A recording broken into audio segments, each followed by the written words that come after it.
नमस्कार दोस्तों। गाजा और लेबनान के बाद अब ईरान की तबाही की जो इबारत है वो लिखी जा रही है। जी हाँ, रविवार को इजरायल के जो प्रधानमंत्री हैं बेंजामिन नेतान्याहू, अमेरिका के जो विदेश मंत्री हैं उनकी मौजूदगी में उन्होंने कहा कि यदि डोनाल्ड ट्रंप मेरा साथ देते हैं तो हम ईरान को तबाह कर सकते हैं और करेंगे भी। ये इजरायल के प्रधानमंत्री बेंजामिन नेतान्याहू कह रहे हैं। आखिर क्या है इजरायल का प्लान? अगर इजरायल कोई प्लान बनाता है ईरान को तबाह करने के लिए, क्या डोनाल्ड ट्रंप इनका सपोर्ट करेंगे? यदि सपोर्ट करते हैं, इजरायल तबाही की तरफ बढ़ता है, तो भारत पर इसका कितना बड़ा असर होगा? क्या भारत के लिए बहुत बड़ा झटका होने वाला है? क्योंकि हजारों करोड़ रुपए भारत के खतरे में हो जाएगी। इतना ज्यादा भारत ईरान के अंदर इन्वेस्ट करके रखा है। तो आइए समझते हैं इस वीडियो को डिटेल से।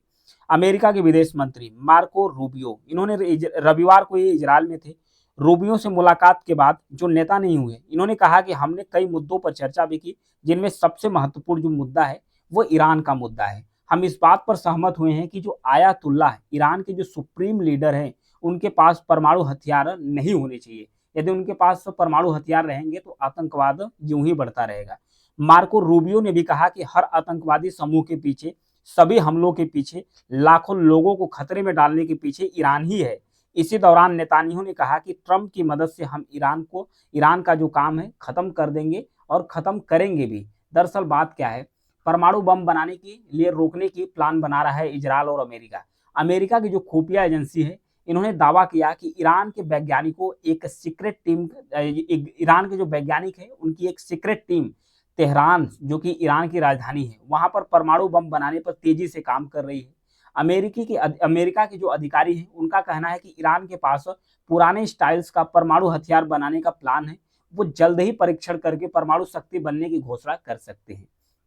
फिर उसके बाद कुछ एक्सपर्ट का यह भी कहना है कि नेतान्याहू धमकी देकर ईरान पर दबाव बनाना चाहते हैं, ताकि वो परमाणु बम न बनाने पर जो समझौता है वो कर ले। फिर कहा जा रहा है कि भारत में ईरान के जो राजदूत हैं, इराज लिलाही, इन्होंने कहा 24 अक्टूबर 2024 को इन्होंने एक इंटरव्यू में कहा था कि ईरान का मानना है कि हमास कोई आतंकवादी संगठन नहीं है। वो हमास और हिजबुल्लाह का समर्थन करते रहेंगे, आगे भी कार्य अभी भी कर रहे हैं, आगे भी जारी रखेंगे। नेतान्याहू ने खुलेआम धमकी देकर ईरान को बताना चाह भी रहे हैं कि अगर हमास और हिजबुल्लाह को समर्थन देना बंद नहीं करता है तो इजरायल अमेरिका की मदद से ईरान को तबाह कर देगा। ये कह रहे हैं इजरायल के प्रधानमंत्री हैं, जिनका नाम है बेंजामिन नेतान्याहू, इनके द्वारा कहा जा रहा है। अब बात यह भी आ रही है कि क्या डोनाल्ड ट्रंप ईरान का काम तमाम करने के लिए इजरायल का साथ देंगे कि नहीं? क्योंकि 5 फरवरी 2025 को डोनाल्ड ट्रंप ने ईरान को खुली चुनौती देते हुए कहा कि अगर तेहरान ने मेरी हत्या कराने की कोशिश करती है तो हम ईरान को नेस्त नाबूद कर देंगे, यानी पूरी तरीके से खत्म कर देंगे। फिर 2024 में उन्होंने कहा एक चुनावी रैली के दौरान कि अगर ईरान किसी अमेरिकी व्हाइट हाउस उम्मीदवार या पूर्व राष्ट्रपति को नुकसान पहुंचाने में अगर शामिल है तो भी हम उसे तबाह कर देंगे। फिर 2024 10 अगस्त को इन्होंने कहा कि डोनाल्ड ट्रंप ने कहा ईरान पर उनके चुनावी अभियान को हैक करने का जो आरोप है वो भी लगा चुके हैं। फिर डोनाल्ड ट्रंप ने इलेक्शन कैंपेन के दौरान कई बार ईरान को तबाह करने की जो बात है वो भी कही, लेकिन राष्ट्रपति बनते ही उनके जो सुर है वो बदल गए। डोनाल्ड ट्रंप के जो राष्ट्रपति बनते ही अपने तेवर बदल दिए। 8 फरवरी को एक इंटरव्यू में उन्होंने कहा कि ट्रंप ने कहा कि ईरान पर हमले की बात का उन्होंने खंडन भी किया। अब वो यह भी कह रहे हैं कि मैं चाहता हूं कि ईरान एक महान शक्ति बने, महान और एक सफल देश बने, लेकिन परमाणु हथियार न बनाए और अपनी ताकत इकट्ठा करे, एक महान और सफल देश बने। अब फिर उसके बाद परमाणु न बनाने के लिए वो हस्ताक्षर भी कर दे, इसके बाद ईरान को जो समझ में आता वो करे, ये डोनाल्ड ट्रंप करे। इनके सुर जो है इस तरीके से बदल रहे हैं। अब फिर उनके द्वारा यह भी कहा गया कि मैं ईरान के साथ गैर परमाणु समझौता करना भी चाहता हूं। मैं उस पर भी बमबारी करने के बजाय शांति समझौता करना पसंद करूंगा। ये कह रहे हैं कि हम ईरान पर बमबारी से ज्यादा शांति जो समझौता है वो करना पसंद करेंगे। ये डोनाल्ड ट्रंप का जो मतलब वक्तव्य है ये धीरे धीरे चेंज हो रहा है। हालांकि ट्रंप हथियार या फंड देकर इजरायल की मदद कर सकते हैं। जिस तरह गाजा में हमला करने के लिए अमेरिका ने इजरायल को सपोर्ट किया, फंड भी दिया, हथियार भी दिया, उस तरीके से इनडायरेक्ट रूप से जो ईरान है उस पर हमला करने के लिए कह सकते हैं। यदि ट्रंप ने खुलकर हमले में साथ नहीं दिया तो नेतान्याहू कैसे करेंगे ईरान का काम तमाम? तो इसके लिए समझते हैं, ईरान के परमाणु प्रोजेक्ट को खत्म करना, ये पहला प्लान होगा। कैसे? इजरायल अमेरिका की मदद से ईरान में परमाणु प्रोजेक्ट वाले इलाकों को तबाह करना चाहेगा, जिससे ईरान परमाणु देश न बन पाए। बाइडेन प्रशासन के एक पूर्व वरिष्ठ अधिकारी हैं, उन्होंने कहा कि यदि आप एक बड़ा हमला करना चाहते हैं तो इसमें आप सब कुछ तबाह कर देंगे, तो केवल अमेरिका ही एक ऐसा देश है जो इजरायल की हेल्प कर सकता है। इजरायल बड़े लेवल पर जो ईरान है उस पर अटैक कर सकता है और ये अंजाम दे सकता है, अन्यथा इजरायल ईरान पर अटैक इतना लंबा नहीं कर सकता है। फिर है दूसरा प्लान, पहला प्लान हो गया, दूसरा प्लान क्या है? दूसरा प्लान ये है कि मौजूदा ईरान के जो शासक है उसको खत्म करना चाहेगा इजरायल। कैसे? इजरायल ईरान में जो खामनेई की सरकार है उसको गिराना चाहता है, क्योंकि खामनेई ने ही खुलेआम हमास और हिजबुल्लाह का समर्थन किए और इजरायल पर कई बार हमले करने के लिए उन्होंने उकसाया भी, ये कह रहे हैं इजरायल के प्रधानमंत्री।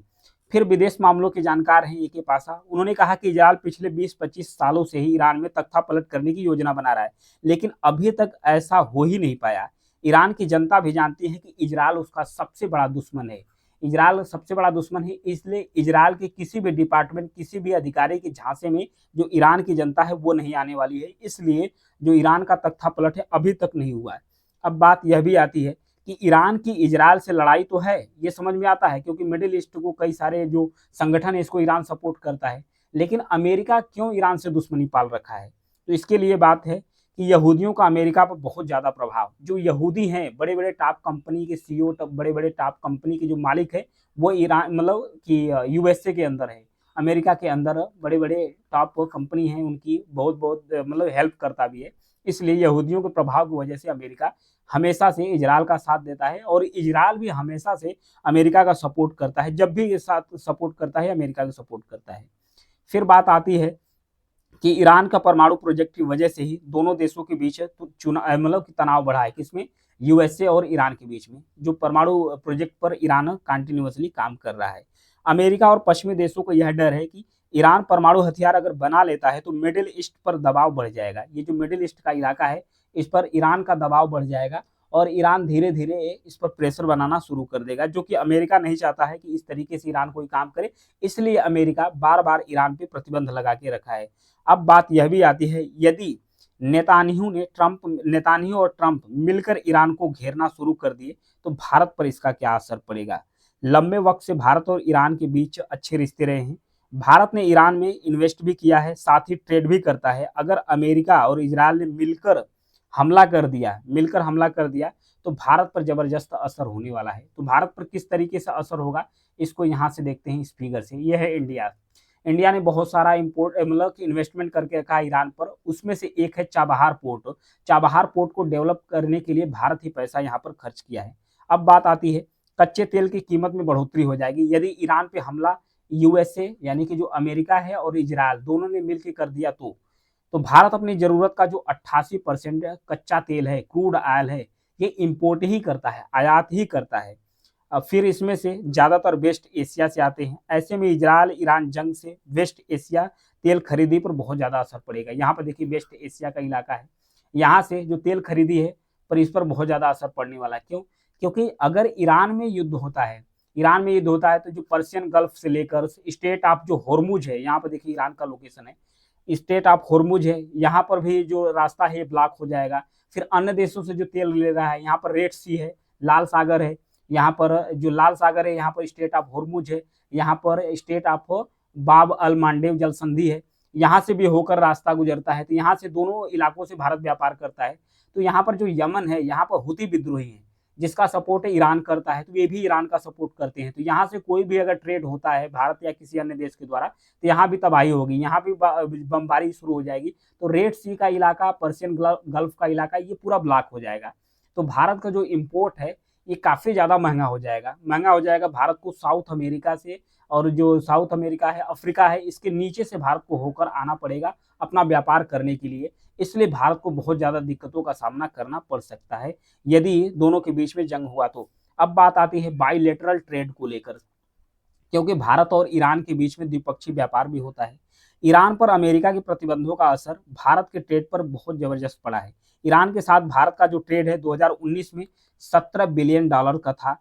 फिर उसके बाद धीरे धीरे 2023 में $2.33 बिलियन पर रह गया। ऐसे में यदि इजरायल ईरान जंग के हालात बनते हैं तो भारत ईरान के व्यापार में और भी गिरावट आ सकती है। हालांकि इजरायल के साथ भारत के मजबूत आर्थिक और रक्षा संबंध होने के बावजूद भी जो बाइलेटरल ट्रेड है यानी जो द्विपक्षीय व्यापार है भारत और इजरायल के बीच में बहुत ही कम है और इसका बहुत ज़्यादा बेनिफिट भारत को नहीं मिलेगा इजरायल के साथ। फिर उसके बाद कच्चे तेल के दाम अगर बढ़ेंगे और बिगड़ती जो जियो पॉलिटिक्स है, इससे जो शेयर मार्केट है, शेयर मार्केट भी धीरे धीरे गिरना शुरू कर देगा और शेयर मार्केट पर निगेटिव असर भी पड़ेगा। इससे एनर्जी, ऑटोमोबाइल्स, एयरलाइंस सेक्टर्स के जो शेयर है इस पर असर पड़ेगा। जो पिछले साल 3 अक्टूबर को जब इजरायल ईरान के बीच में तनाव बढ़ा था, तो सेंसेक्स और निफ्टी में 2% से ज़्यादा की जो गिरावट है वो देखने को मिली थी।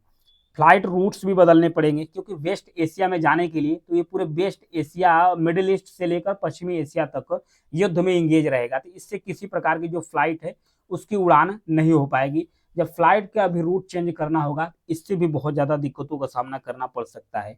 और उससे भी बड़ी बात, भारत का जो इन्वेस्टमेंट है ईरान के जो चाबहार पोर्ट है, यहाँ पर भारत बहुत ज़्यादा इन्वेस्ट करके रखा है। यहाँ पर देखिए जो चाबहार पोर्ट है इस पर इन्वेस्ट करके रखा है।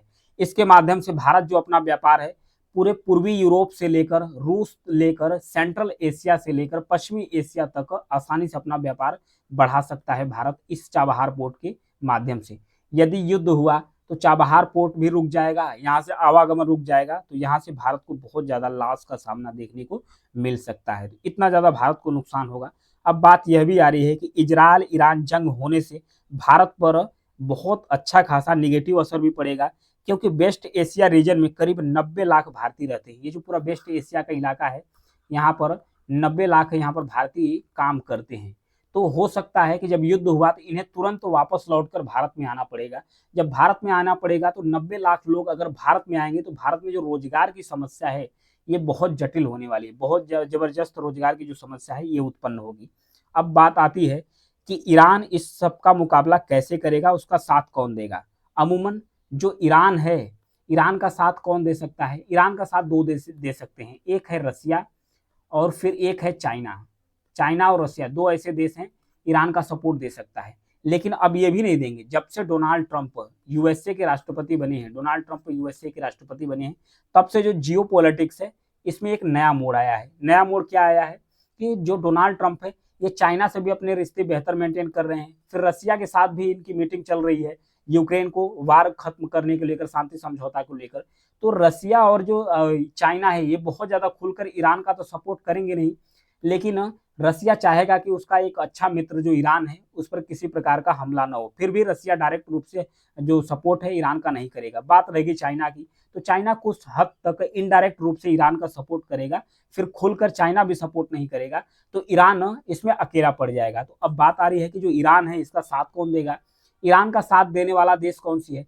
यहाँ पर सीरिया में और इराक में, जॉर्डन इराक में और गाजा पट्टी, फिलिस्तीन और इजिप्ट, मतलब कि ये सब सारे जो यमन है, यहाँ पर कई सारे जो मिलिशिया ग्रुप हैं, जैसे हिजबुल्ला हो गया लेबनान के अंदर, फिर गाजा पट्टी के अंदर हमास हो गया, यमन के अंदर जो हुती विद्रोही हैं ये हो गया।